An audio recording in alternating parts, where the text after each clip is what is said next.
হাই friends, মই আয়ুষ ৰং চেনেলত সম্প্ৰচাৰিত হৈ থকা সূৰুযমুখী ধাৰাবাহিকখনৰ আজিৰ খণ্ডটো চাবলৈ বহুত বেছি ভাল লাগিব। কিয়নো যোৱাটো খণ্ডত পুৱতি পেহীয়েকৰ লগত যাবলৈ ওলাইছিল আৰু তেতিয়া পৰিয়ে পেহীয়েকক ভালকৈ ৰাখিবলৈ কৈছিল আৰু খং কমিলে ঘৰলৈ পঠাই দিবলৈ কৈছিল আৰু তেতিয়া পেহীয়েকে তই চিন্তা কৰিব নালাগে, ইয়াতকৈ ভালকৈ থাকিব অংশুহঁতক তই বুজাবি আৰু তেতিয়া পুৱতীয়ে কাকো একো বুজাব নালাগে।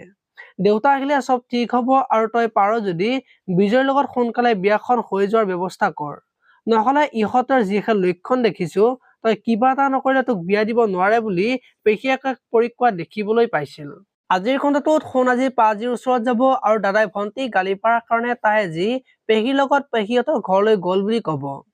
মা দেউতা নোখোৱা খোৱাৰ পৰা আমাৰ অৱস্থা বঠা নোখোৱা নাওৰ দৰে হৈছে, কোনফালে গতি কৰিছে একো ধৰিবই পৰা নাই বুলি পাজিক কৈ থকা দেখিবলৈ পাব। আৰু আজি পৰি আজি বাহিৰলৈ যাব আৰু তেতিয়া ত্ৰিদীপে পৰিক দেখা পাব আৰু তেতিয়া ত্ৰিদীপে তোমাৰ মা ঢুকোৱাৰ বাবে বহুত বেয়া লাগিছে, তোমাৰ যদি কিবা প্ৰব্লেম হয় বা কিবা প্ৰয়োজন হয় মোক ক'বা, মই তোমালোকক সহায় কৰিম বুলি পৰিক ক'ব আৰু তেতিয়া পৰিয়ে মোৰ কাৰণে চিন্তা কৰিব নালাগে, মোৰ চিন্তা কৰিবলৈ বহুত মানুহ আছে বুলি ক'ব। আৰু তেতিয়া ত্ৰিদীপে কহি থাকিলে যদি শিলুক হৈ যায় তোমাৰ মৰম লগা হৃদয়খন কিয় গলাব নোৱাৰিম বুলি পৰিক কোৱাত দেখিবলৈ পাব।